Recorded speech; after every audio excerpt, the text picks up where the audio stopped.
सावित्री 2 बेटों की माँ थी। उसे इस बात पर बड़ा घमंड था। वो मानती थी कि बेटे घर की शान होते हैं। ये ले सावित्री, मिठाई खा, मेरे यहाँ पोती पैदा हुई है। ये सुनते ही सावित्री मुंह बना के कहती है, अरे तू तो लुट गई, बर्बाद हो गई, तेरे यहाँ लड़की पैदा हो गई। अरे तू ऐसा क्यों कह रही है, मैं तो बहुत खुश हूँ। अरे जब तेरी पोती के पीछे तुझे खर्चे पर खर्चे करने पड़ेंगे ना, तब ये तेरी सारी खुशी गम में बदल जाएगी। पहले लड़की की पढ़ाई लिखाई का खर्चा, फिर उसकी शादी का खर्चा। अरे आजकल की शादियाँ कितनी महंगी हो गई है। गहने बनाओ, लाखों रुपए पानी की तरह बह जाते हैं। लड़कियाँ तो सिर्फ खर्चा करवाने के लिए ही पैदा होती हैं। इस तरह लड़कियों के प्रति अपने विचार व्यक्त करते हुए सावित्री ममता को लंबा चौड़ा भाषण देके चली जाती है। अब तो आप लोग इस कहानी में सावित्री देवी का पात्र अच्छी तरह समझ ही गए होंगे। कुछ समय बाद सावित्री की बड़ी बहू भी एक लड़की को जन्म देती है। फिर क्या था, सावित्री पूरा आसमान सर पर उठा लेती है। हे भगवान, ये तू मुझसे किस जन्म का बदला ले रहा है? अरे मैं तो मंदिर में रोज आकर तुझसे कहती तो थी कि मुझे एक पोता चाहिए, और तूने मुझे पोती दे दी। इतनी मिठाइयाँ और प्रसाद चढ़ाने का क्या फायदा हुआ? तभी सावित्री की बहू निशा कहती है, क्या माँ जी, आप भी इतनी सी बात पर नाराज हो गई हैं? देखिए तो आपकी पोती कितनी सुंदर है, बिल्कुल आप पर गई है।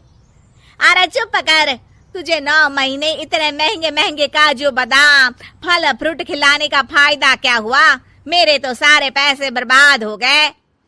ये सुन सावित्री का बड़ा बेटा अजय कहता है, माँ, तुम सिर्फ नाम के लिए 2020 में रहती हो। असल में तुम्हारा दिमाग सैकड़ों साल पुरानी सोच रखता है। आज के जमाने में लड़का और लड़की में कौन फर्क करता है। मैं तो बहुत खुश हूँ कि भगवान ने मुझे लक्ष्मी के रूप में बेटी दी है। लेकिन सावित्री पर अजय की बातों का कोई असर नहीं होता। नालायक, अपनी पत्नी की जबान बोल रहा है। मेरा बड़ा बेटा तो हाथ से गया। लेकिन सावित्री देवी हार मानने वाली नहीं थी। वो पोते की चाह में अपने छोटे बेटे विजय की शादी करवा देती है। कुछ समय बाद आखिरकार वो दिन आ ही जाता है जब सावित्री की छोटी बहू गर्भवती हो जाती है। सावित्री इतनी खुश हो जाती है कि वो बच्चे के जन्म से पहले ही सारे मोहल्ले में ढिंढोरा पीटने लगती है। ये क्या सावित्री, तू तो पोते के जन्म से पहले ही मिठाई बांट रही है। पहले पोता पैदा तो होने दे, और फिर क्या पता अगर पोते की जगह पोती पैदा हो गई तो। ये सुन सावित्री चिढ़ जाती है। अरे अपनी काली जबान मत चला, मेरी मिठाई खा के मेरा ही बुरा सोच रही है। बड़ी आई, ला मेरी मिठाई वापस कर। देख लेना, इस बार मेरे यहाँ पोता पैदा होगा, पोता। लेकिन ठीक इसका उल्टा होता है। सावित्री की छोटी बहू भी एक लड़की को जन्म देती है।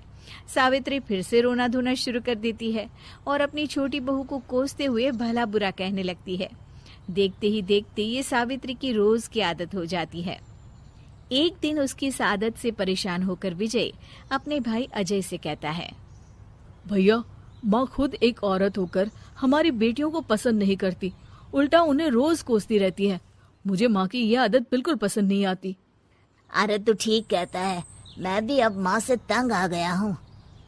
अच्छा, तो अब तुम दोनों इस तरह पीठ पीछे मेरी बुराई भी करने लग गए हो? नहीं माँ, हम चाहते हैं कि घर में शांति बनी रहे। हमें हमारी बेटियाँ बहुत प्यारी है। मैं नहीं चाहता कि वे तुम्हारे ताने सुन सुन कर बड़ी हो, और इसीलिए हम दोनों ये घर छोड़कर चले जाएंगे। हाँ माँ, मैं भैया की बात से सहमत हूँ। जब तुम इस घर में अकेली रहोगी तब तुम्हें अपनों की कीमत का एहसास होगा। अपने दोनों बेटों के मुंह से अपनी माँ के लिए इतने कठोर शब्द सुन सावित्री भावुक और रुआंसी होकर कहती है, क्या सच में तुम दोनों मुझे इस घर में अकेली छोड़कर चले जाओगे? हाँ माँ। हाँ माँ, अब पानी सर के ऊपर जा चुका है। मैं तुम दोनों के बिना नहीं रह सकती। अपनी सास के आंसू देख अजय और विजय की पत्नी अपने पतियों से लड़ पड़ती है। अरे जिसे जाना है वो जाए, मैं माँ जी को छोड़कर कहीं नहीं जाने वाली।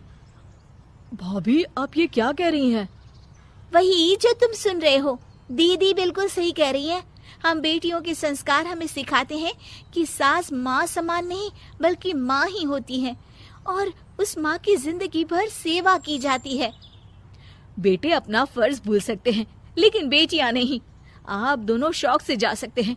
माँ जी, हम दोनों के रहते आपको किसी बात की फिक्र करने की जरूरत नहीं।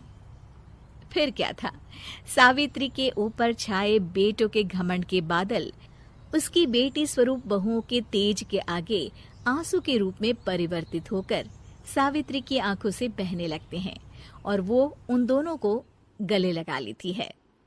मैं जिंदगी भर बेटियों को कोसती रही, लेकिन आज तुम दोनों को देख मुझे समझ आ गया कि बड़े अभागे होते हैं वो लोग जिनके घर बेटियां नहीं होती।